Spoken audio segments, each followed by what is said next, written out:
Let's move on now, though, to Monsanto, and its third quarter profits have exceeded forecasts. Strong growth in the sale of soybean seeds helped drive earnings 17.6% higher compared to the same period last year. Now, the American company seeds and agrochemicals giant is in the process of being bought out by Germany's Bayer. Meanwhile, Monsanto has encountered new legal problems. California will add a key ingredient of Monsanto's Roundup weed killer to its list of chemicals known to cause cancer. The company says it will fight against that designation. And that underscores just how controversial a company Monsanto is. It says its genetically modified seeds and weed killers benefit farmers everywhere and keep food prices down. But critics say GM crops destroy people's health, the environment and livelihoods. So who's right? Well, joining me once again from Paris is our editor-at-large, Craig Copetas. And in Merstham in Surrey is Lim Ching, senior researcher at the Third World Network. Thank you both once again.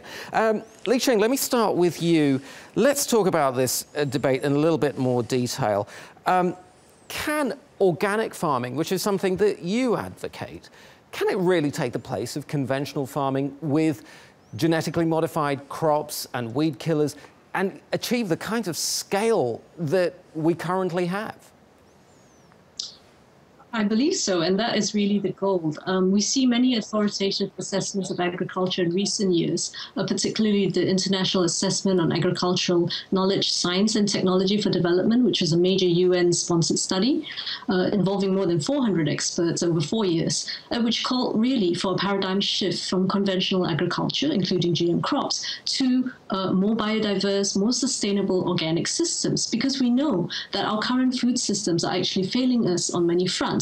We still have, it's not feeding the world. We still have about almost 800 million people hungry. We have problems of malnutrition. We have, while others are overweight and obese, we have environmental problems. We have an agriculture that is so chemical dependent and fossil fuel dependent, which is not sustainable, especially in the face of climate change. So we know this has got to change. This is the view of many experts now, including the International Panel of Experts on Sustainable Food Systems, of which I'm a member.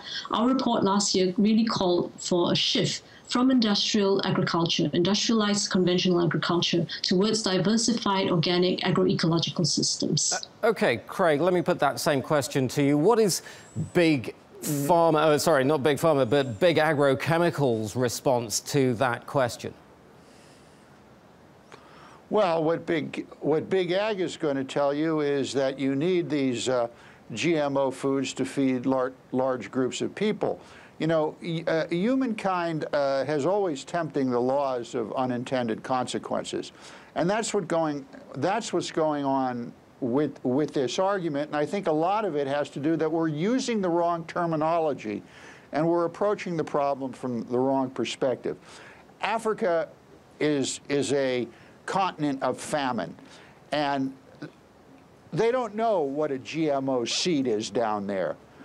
Except perhaps in South Africa. But what they do know, and what certain groups like the 1 Acre Fund are doing, is they're introducing hybrid seeds. Because when you look at poverty, you're looking at nutrition, feeding people in certain areas. And these hybrid seeds work quite well. You have groups and banks giving microloans to the farmers to plant these crops. And what they're doing is they're looking at nutrition statistics as opposed to yield statistics. Now, that's different in the US and perhaps Western Europe, where yield statistics make a lot more sense. Farmers in Africa and poor nations are out to feed themselves in their villages. OK. Ching, what is your response to those sorts of arguments?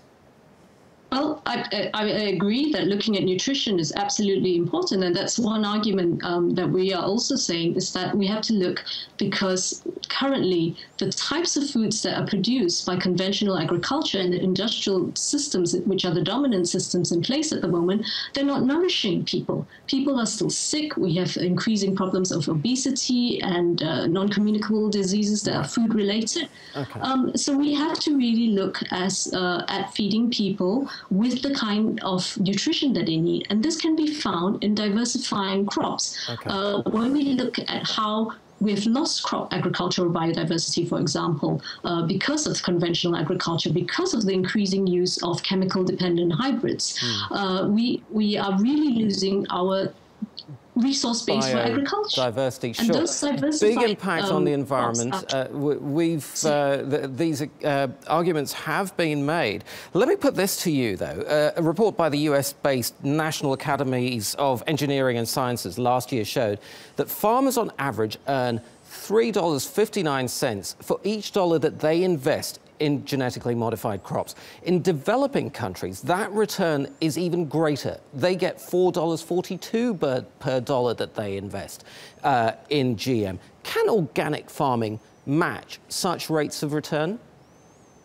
Well, there are studies that show that organic farming is more profitable than conventional farming due to high market values and the price premiums. These are like 20 to 24% price premiums that you can get in certified organic farming. A huge meta-study in 2015, for example, looked at 55 crops growing on 5 continents over 40 years and found that, okay, maybe you had some lower yields with organic agriculture, but it was significantly more profitable, 22 to 35% more than conventional agriculture. And I think what's important, particularly for developing countries, really is firstly not buying the chemical inputs nor the hybrid seeds, but using your own farm-safe seeds, for example.